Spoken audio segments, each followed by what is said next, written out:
Yo, what up? The Autotune singers are taking your business and fucking your business because you deserve to be the business because you are a great singer and they are not.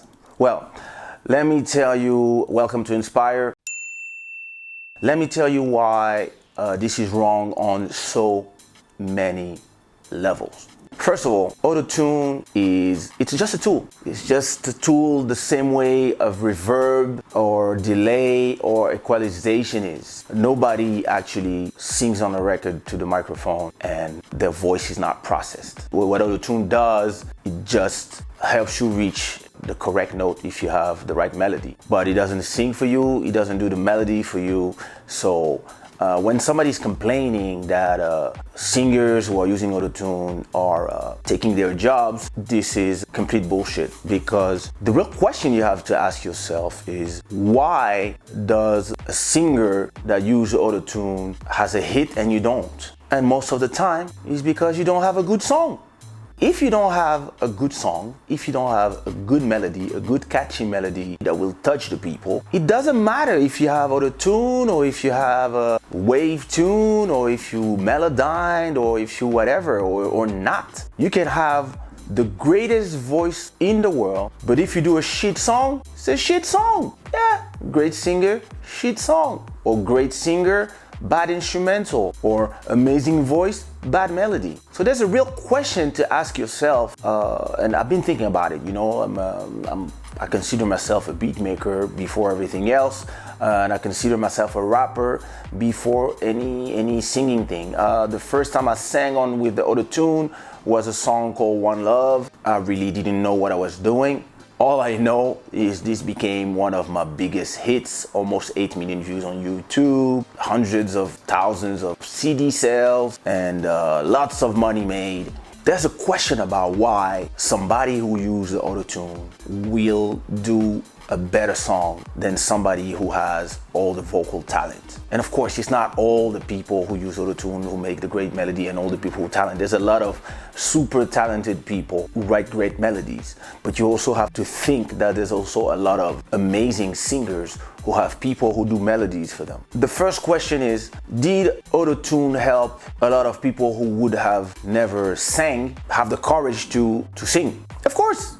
I'm the first one of them. Like I told you, One Love, like he was a rap actually. You know, I remember it was like, when I get older, go up to the sky, and then I was like, when I get older, sounds better.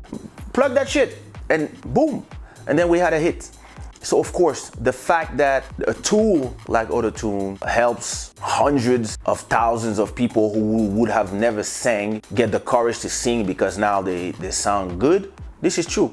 But it's the same thing as home studio. A lot of people would not be able to release music if there was no home studio. So of course this increases the competition. Of course, I record at home. I've been recording at home for 10 years now, even more. I recorded the last 2 albums of Sumi at home. I recorded my last 5 albums at home. I recorded a bunch of albums at home, and a lot of projects I do at home.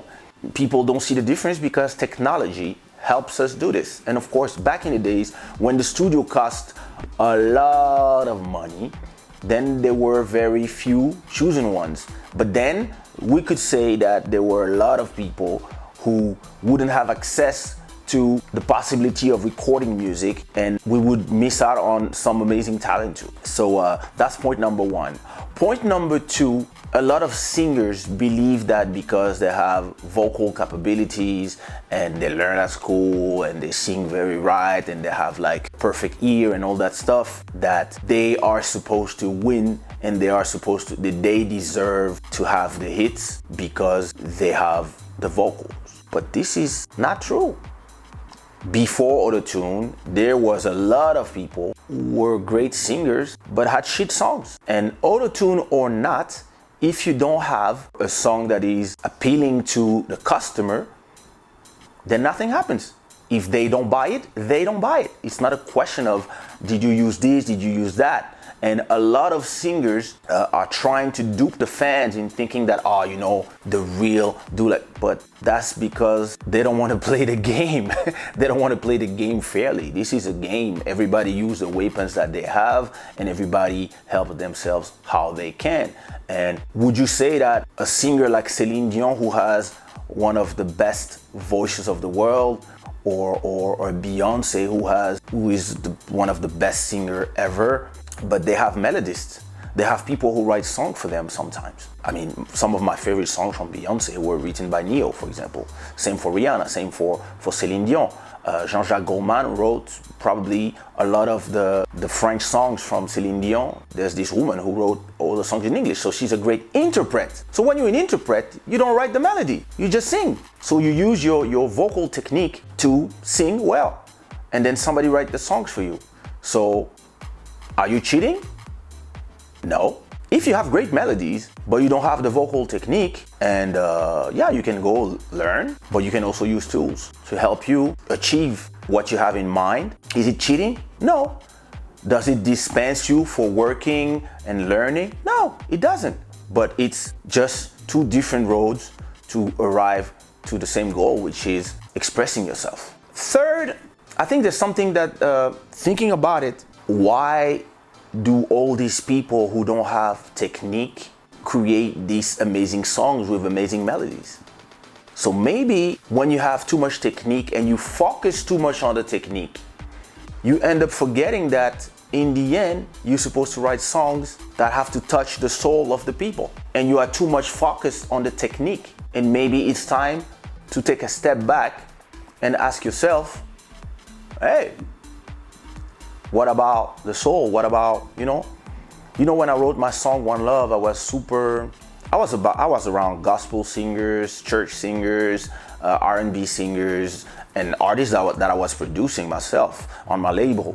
So I was kind of ashamed when I did One Love. I was like, oh my God, what are they gonna say? I mean, are they gonna shit on me? Are they gonna tell me that, what the fuck, you know, can't you stick to rapping, whatever?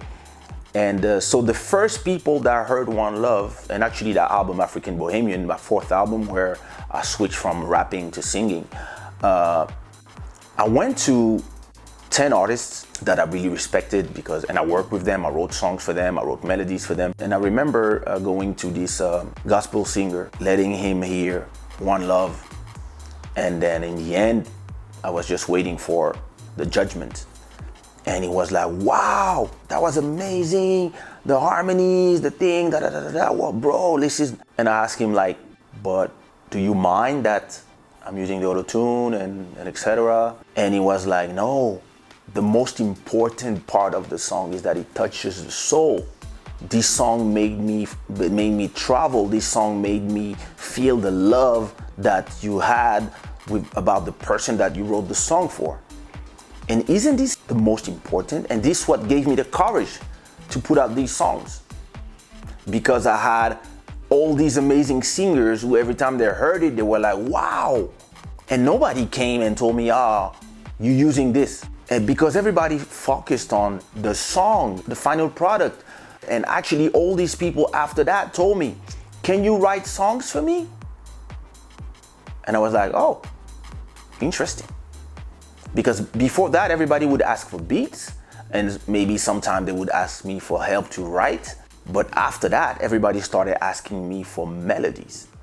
So in conclusion, I think instead of complaining about Autotune singers, when somebody makes a great song and it works, just go to these people and ask them, hey, could we work together? Because maybe they have something that you don't have. And maybe you have all the vocal technique, it's great, congratulations. But maybe they have the simple, effective melodies that you cannot have or you don't find because you have too much technique. Some artists have so much technique that, they didn't work on making great music. So, make music to express yourself, make music to be happy, and don't focus so much on everybody else. Just try to find your niche, trying to find your people who love what you do the way you do. If you want to go complicated, if you want to make music that is super non-popular, jazzy, whatever, do it. If this is what makes you happy, but assume too that it might not bring you the money that you hope it would bring.